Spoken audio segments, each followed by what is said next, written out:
ಕಂಡವ್ರ ಮನೆ ಮೇಲೆಲ್ಲ ನಾನು ವೈರ್ ಹಾಕ್ಬಿಟ್ಟು ಕೇಳಕ್ ಬಂದ್ರು ಅಂದ್ರೆ ರೌಡಿಸಮ್ ಮಾಡೋದು ಅಂತ ಸರ್ಕಾರದವರು ಬಿಟ್ಟಿದ್ದಾರೆ. ಯಾಕೆಂದ್ರೆ ಬೇಕಾದಂಗೆ ಹಫ್ತಾ ಕನ್ಸರ್ನ್ಡ್ ಅವ್ರಿಗೆ ಕೊಡ್ತಾರೆ.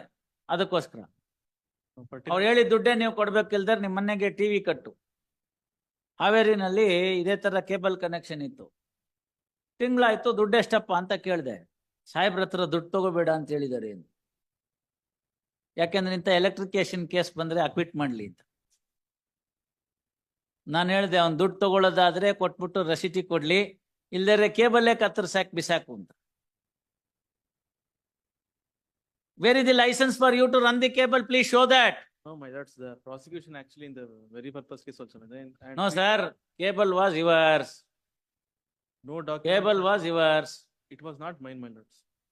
ಹಂಗ ಏನ್ ಹೇಳಿದಿರಿ ಕೊಡಿ ಅಲ್ಲಿ 313 ಸ್ಟೇಟ್ಮೆಂಟ್ ಕೊಡಮ್ಮ. ಏನ್ ಹೇಳಿದಿರಿ ನೋಡಲ್ಲಿ. And you also see the cross examination. First cross examination ಓದಿಸಿ. ಅಲ್ಲಿ ಹೋಗಿ ನೋಡಿದ್ರೆ ಈಗ ಗೊತ್ತಾಗತ್ತೆ. ಯಾವ್ದಾರ ಒಂದು ಬ್ರಿಡ್ಜ್ ಫ್ಲೈಓವರ್ ಆದ್ರೆ 500 ಕೇಬಲ್ ಇದೆ. ಈಗ ಅಲ್ಲಿ ರಿಪೇರಿ ಮಾಡ್ತಾ ಇದಾರೆ ನೋಡಿ ಹೆಬ್ಬಳ್ಳ ಹತ್ರ. 500 ಕೇಬಲ್ ಇದೆ. ಯಾರ್ದಂತದ್ದು? ಯಾರ್ದಂತೆ ಆ ಕೇಬಲ್ಗಳೆಲ್ಲ? ಕಾರ್ಪೊರೇಷನ್ ಅವ್ರು ಕೇಳಬೇಕು, ಅವ್ರು ಕೇಳಲ್ಲ. ಅವರಲ್ಲೇ ಸುಟ್ಟಾಕ್ಬಿಟ್ರು ಅಂತದೆಲ್ಲ ಕೇಳಿದ್ದಕ್ಕೆ. ಅವನು ಯಾವನೋ ಇಂಜಿನಿಯರ್ ಸತ್ತೋದ, ಬೆಂಕಿ ಬಿತ್ತು ಅಂತ. ಅಲ್ಲಿ ನೋಡಿ ಮಹಾರಾಷ್ಟ್ರದಲ್ಲಿ ಇಲ್ಲೀಗಲ್ ಹೋರ್ಡಿಂಗು ಬಿತ್ ಜನ ಸತ್ತೋದ್ರು. 3ನೇ ದಿನ ಆದ್ಮೇಲೆ ಇನ್ನಿಬ್ರು ಸಿಕ್ಕರು ಹೆಣ. ಇಲ್ಲೀಗಲ್ ಹೋರ್ಡಿಂಗು ಜಸ್ಟಿಸ್ ಮಹೇಶ್ವರಿ ಅವರಿದ್ದಾಗ ತೆಗ್ಸಿದ್ರು ಫ್ಲೆಕ್ಸು ಗಿಕ್ಸು ಅಂತ. ಮತ್ತೆ ತಿರ್ಗಾ ಎಲ್ಲ ಬಂದ್ಬಿಟ್ಟಿದೆ.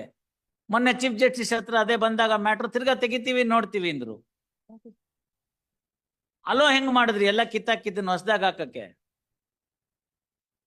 Please tell me what is your answer, what is your suggestion to the prosecution witnesses? PW 17, my lords, wherein the AW of KPTCL clearly says. PW 17 has stated that your client, namely Imran Ahmad, was running a illegal cable network. My accused Ashoka, my lords, wherein the prior to the incident itself, 1 year back, they have given the notice, and after that, I am not running any kind of businesses in that particular place, my lords. And also, regarding that, the IO also has not collected any such of documents regarding the office which he was running. And also, he also agrees in the PW 18, my lords, the IO in the cross-examination clearly says.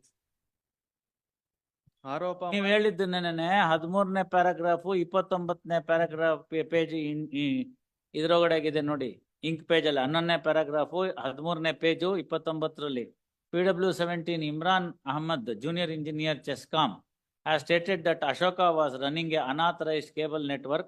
Their office is issued the notice to him regarding the running of unauthorized cable network, and due to unauthorized cable network connection, one of the villager died due to electric shock. Even though cable network was disconnected, he was unauthorizedly fixing the connection and running the business. Ashoka, who is the accused in this case. ಇನ್ನೇನ್ ಬೇಕು? My lords, prior to 13/12/2007, my lords, on that itself the notice has been filed in the process. ಅದಾಯ್ತು, disconnect ಮಾಡಿದ್ಮೇಲೆ ತಿರ್ಗಾ unauthorised ಆಗಿ ನೀವು ಬಿಳಿ ಟೋಪಿ ಹೇಳಿದ್ಮೇಲೆ ಕನೆಕ್ಟ್ ಮಾಡ್ಕೊಂಡಿದ್ರಿ ಅಂತ ಹೇಳ್ತಾರೆ. Regarding the Chescom has also not filed any other complaints for that unauthorized. ಹೆಂಗ್ ಹಾಕ್ತಾರ್ರಿ ನೀವು? ಚೆನ್ನಾಗಿ ಹೇಳ್ತಾರೆ. ಅವ್ನ್ ನಮ್ಮವನು ನಮಗ್ ಜೈ ಅಂದಿದ್ದಾನೆ, ಅವ್ನ್ ನಡ್ಸ್ಕೊತಾನೆ ಕೇಬಲ್ ಬಿಡು. ಸತ್ತಾಗ ಗೊತ್ತಾಗತ್ತೆ. ನಾನು ಹೇಳಿದೀನಿ, ಇವತ್ತಲ್ಲ ನಾಳೆ ಆಗತ್ತೆ, ನೋಡ್ತಾ ಇರಿ. ಯಾವ ಪೊಲಿಟಿಷಿಯನ್ಸ್ ಬಂದ್ರು ಅವ್ರದ್ದು ಅದೇನೋ ಬಹಿರಂಗ ಸಭೆ ಅಂತ ಮಾಡ್ತಾರಲ್ಲ, ಅದಕ್ಕೆ ಡೈರೆಕ್ಟ್ ಆಗಿ ಪೋಲಿಂದ ಎಲೆಕ್ಟ್ರಿಸಿಟಿ ತಗೊಂಡಿರ್ತಾರೆ. ಸುಮ್ಮನೆ ನಾಮಕಾವಸ್ಥೆ ಅಲ್ಲ, ಒಂದು ಜನರೇಟರ್ ನಿಲ್ಲಿಸ್ಬಿಟ್ಟು ಇಲ್ಲೆಲ್ಲೋ ಒಂದು ಅರ್ಧ ಕಿಲೋಮೀಟರ್ 1 ಕಿಲೋಮೀಟರ್ ದೂರದಲ್ಲಿರೋ ಮೈದಾನದಲ್ಲಿ ಅವನ್ ಸಭೆ ನಾಳೆ ಸಾಯಂಕಾಲ ಇದೆ ಅಂದ್ರೆ 3 ದಿನದ ಹಿಂದಿಂದ ಎಲ್ಲಾ ಮರಕ್ಕೂ ಎಲೆಕ್ಟ್ರಿಸಿಟಿನ ಕನೆಕ್ಷನ್ ಕೊಟ್ಬಿಟ್ಟಿರ್ತಾನೆ ಸೀರಿಯಲ್ ಸೆಟ್ ಹಾಕಕ್ಕೆ. ಅಣ್ಣ ಮಂಗು ಅದೇ, ಎಲ್ಲದಕ್ಕೂ ಅದೇ. ಯಾವನಾರು ಒಬ್ನು ಪೊಲಿಟಿಷಿಯನ್ ಭಾಷಣ ಮಾಡ್ತಿರುವಾಗ ಶಾರ್ಟ್ ಸರ್ಕ್ಯೂಟ್ ಆಗಿ ಅದು ಶಿವಾಯನಮ್ಮ ಅನ್ಬಿಡ್ಬೇಕು, ಅವತ್ತು ಬರುತ್ತೆ ಇವ್ರಿಗೆಲ್ಲ ಕೂತು. ನಾಮಕಾವಸ್ಥೆ ಒಂದು ಕಿತ್ತೋಗಿರೋ ಜನರೇಟ್ರು ಮಾಲ್ಗುಡಿ ಡೇಸ್ನಲ್ಲಿ ತೋರಿಸಿದ್ದಂಥದ್ದನ್ನ ಇಟ್ಬಿಟ್ಟಿರ್ತಾರೆ. ಅದನ್ನ ತಗೊಂಬರೋದಕ್ಕೇನೆ ಆ ಜನರೇಟರ್ನ ಇಲ್ಲಿಗೆ ತರೋದಕ್ಕೆ ಇನ್ನೊಂದು ಲಾರಿಯಲ್ಲಿ ತರಬೇಕು. ಅದು ಲಾರಿಯಿಂದ ಕೆಳಗೆ ಇಳಿಯಲ್ಲ, ಇಳಿಯಕ್ಕಾಗಲ್ಲ, ಯಾಕೆಂದ್ರೆ ಅದು ವರ್ಕಿಂಗ್ ಕಂಡೀಷನ್ ಇಲ್ಲ. ಯಾರು ಜನ ಕೇಳಿದ್ರೆ RTI ನಲ್ಲಿ ಅರ್ಜಿ ಹಾಕಿದ್ರೆ ತೋರ್ಸಕ್ಕೆ ಅಂತ ಇಟ್ಟಿರ್ತಾರೆ. ಪ್ರತಿಯೊಬ್ನು ಇರ್ರೆಸ್ಪೆಕ್ಟಿವ್ ಆಫ್ ಪೊಲಿಟಿಕಲ್ ಪಾರ್ಟೀಸ್ ತಗೊಳ್ಳೋದೇ ಡೈರೆಕ್ಟ್ ಕನೆಕ್ಷನ್ ಇಂದ, ಪೋಲಿಂದ. ಅದ್ ಎರಡು ಫೇಸ್ 440 ಆಗ್ಬಿಡ್ಬೇಕು. ಅವ್ನ್ ಮೈಕಿಂಗ್ ಹಿಡ್ಕೊಂಡಿರಾಗ್ಲೇನೆ ಫುಲ್ ಕರಕಲಾಗ್ಬಿಡ್ತಾನೆ, ಅವತ್ತು ನಿಲ್ಲುತ್ತಿದ್ದು. ಅಲ್ಲಿ ತನಕ ನಿಲ್ಲಲ್ಲ, ಹೇಳ್ತೀನಿ ಕೇಳಿ. ಅವನ್ ಆ ಲೆವೆಲ್ ನಲ್ಲಿ ಮಾಡಿದ್ರೆ ಇವನ್ ಈ ಲೆವೆಲ್ ನಲ್ಲಿ ಮಾಡ್ತಾನೆ. Clearly- ಸತ್ತೋದವ್ರ ಮೊನ್ನೆಯವರು ಅಯ್ಯೋ ಅಯ್ಯೋ ಅನ್ಕೊಂಡ್ಬಿಟ್ಟಿದ್ದಾರೆ. ನಾವೇನೋ ಇಲ್ಲಿ ಅಕ್ವಿಟಲ್ ಕೊಟ್ಬಿಡ್ಬೋದು. ಅವ್ರ ಶಾಪ 304A ಆಗಿದೆ ಅಷ್ಟೇನೆ. ನಾನು 304 ಮಾಡ್ಬೇಕಾಗಿತ್ತು. ಫಾಲೋಯಿಂಗ್ ದಿ ಯಾವ case? Following the case of ಇವ್ರು. ನೀವ್ ಹೇಳ್ತೀರ ವಿನಯ? ಇಲ್ಲ, ಓದ್ಕೊಂಡ್ ಬರ್ಬೇಕು. ಯಾವ ಕೇಸು? ನೋಡ್ತೀನಿ. ನೀವೇ ಹೇಳಿದ್ರೆ ನಾನು ಕೇಳ್ಕೊತೀನಿ ಸರ್ ಅಂತೀರ ನೀವು ಇಲ್ಲ, ಅವರು ಇಲ್ಲ. ಉಪಹಾರ್ ಸಿನಿಮಾ ಡೆಲ್ಲಿ, ಉಪಹಾರ್ ಸಿನಿಮಾ ಅಂತ ಒಂದು ಕೇಸ್ ಬಂತು ಡೆಲ್ಲಿದು, ಗೊತ್ತಿದೆಯೋ ಇಲ್ವೋ ತಮ್ಗೆ? ಅದ್ರಲ್ಲಿ ಸುಪ್ರೀಂ ಕೋರ್ಟ್ನವ್ರು ಹೇಳಿದ್ದಾರೆ ಇಂಥ ಕೇಸಲ್ಲಿ 304 ಹಾಕ್ಬೇಕು, ನಾಟ್ 304A ಅಂತ. Homicidal death not amounting to murder, police can file a charge sheet under section 304, not under section 304A. It is no more an accident. Such a risk was available for not only for the deceased but for entire public at large ಅಂತ. ಇದು lorry ಒಳಗಡೆಗೆ ಒಂದು ಜಮಖಾನ ಕಟ್ಬಿಟ್ಟು 50 ಜನನ್ ಮದ್ವೆ ಕರ್ಕೊಂಡು ಹೋಗೋದು, ಇವೆಲ್ಲ ಇದೆಯಲ್ಲ, ಇವೆಲ್ಲ ಪರ್ಸೆ. ಮದ್ವೆ ಇದೆ ಅಂತಂದ್ರೆ ಲಾರಿ ಒಳಗಡೆಗೆ ಒಂದು ಜಮಖಾನ ಕಟ್ಬಿಡೋದು, ಮೇಲ್ಗಡೆಗೆ ಹಿಂಗ್ ಕಡ್ಡಿ ಇಟ್ಬಿಟ್ಟು ಎಲ್ಲಾರ್ಗೂ ಹತ್ತಿ ಅನ್ನೋದು.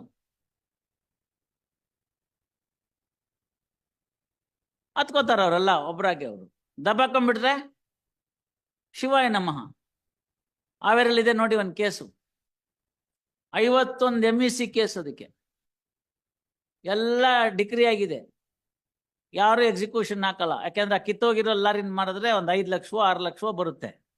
ಇವ್ರಿಗೆಲ್ಲ 4 ಲಕ್ಷ ಬೇಕು, 8 ಲಕ್ಷ ಬೇಕು ಸತ್ತೋದವ್ರಿಗೆ. ಎಲ್ಲಿಂದ ಕೊಡ್ತಾನ ಅವನು? ಅವನು ಉದ್ದುದ್ದ ಅಡ್ಡಡ್ಡ ಅಗ್ಲ ಹಾಕಿದ್ರು ಅರ್ಧ ಹಾಕಿದ್ರು ಅವ್ನಿಗಿರೋದು ಲಂಗೋಟಿ ಮಾತ್ರ. ಅದು 304 ಆಗ್ಬೇಕಾಗಿತ್ತದು, ಅವಾಗ ಸರಿಯಾಗಿ ಆಗೋದು.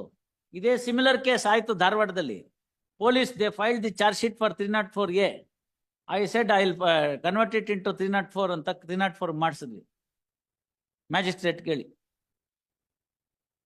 ಚಾಲೆಂಜ್ ಆಯ್ತು 482 ನಲ್ಲಿ. 482 ವಜಾ ಆಯ್ತು. ಈಗ 304 ಕನ್ವಿಕ್ಷನ್, ಇದು ಟ್ರಯಲ್ ನಡೀತಾ ಇದೆ. ನಿಮಗೆ ಗೊತ್ತಿದೆ ತಾನೆ, ಲಾರಿ ಇದರಲ್ಲಿ ಸಾಮಾನುಗಳನ್ನ ಸಾಗಿಸ್ಬೇಕು, ಜನರನ್ನ ಸಾಗಿಸೋದಲ್ಲ ಅಂತ. ಸೊ ಯಾಕೆ ಜನನ ಸಾಗಿಸಿದ್ರಿ ನೀವು? ಅದು ಜಮಖಾನೆ ಕಟ್ಬಿಟ್ಟು 100 ಜನನ, 200 ಜನನ, 150 ಜನನ ಅಂತ. ಆ ಡ್ರೈವರ್ ಸೀಟ್ ಪಕ್ಕನೆ 4 ಜನ ಕೂತಿರ್ತಾರೆ. ಒಬ್ಬ ಎಡ ಕೊಡಿ ಅಂತಾನೆ, ಅವನು ಬಲ ಕೊಡಿ ಅಂತಾನೆ, ಇನ್ನೊಬ್ಬ ಬ್ರೇಕ್ ಅಂತಾನೆ, ಇನ್ನೊಬ್ಬ ಆಕ್ಸಲರೇಟರ್ ಅಂತಾನೆ. ಅವನೇನ್ ಮಾಡ್ತಾನೆ? ಎಲ್ಲ ಏನೋ ತಿರುಗಿಸ್ತಾನೆ, ಅಲ್ಲಿಗೆ ಸತ್ರು ಎಲ್ಲಾರು. ಆ ಜಮಖಾನ ಬೇರೆ ಕಟ್ಬಿಟ್ಟಿರ್ತಾರಲ್ಲ, ಹೊರಗೆ ಬರಕ್ಕಾಗಲ್ಲ ಜನ. ಅಯ್ಯೋ ಆಕ್ಸಿಡೆಂಟ್ ಆಗೋಯ್ತಲ್ಲ ಅಂತ ತುಳ್ಕೊಂಡು ಒಬ್ರ ಮೇಲೆ ಒಬ್ರು ತುಳ್ಕೊಂಡು ಹೋಗುವಾಗ್ಲೇನೆ ಅರ್ಧ ಜನ ಸತ್ತೋಗ್ಬಿಡ್ತಾರೆ.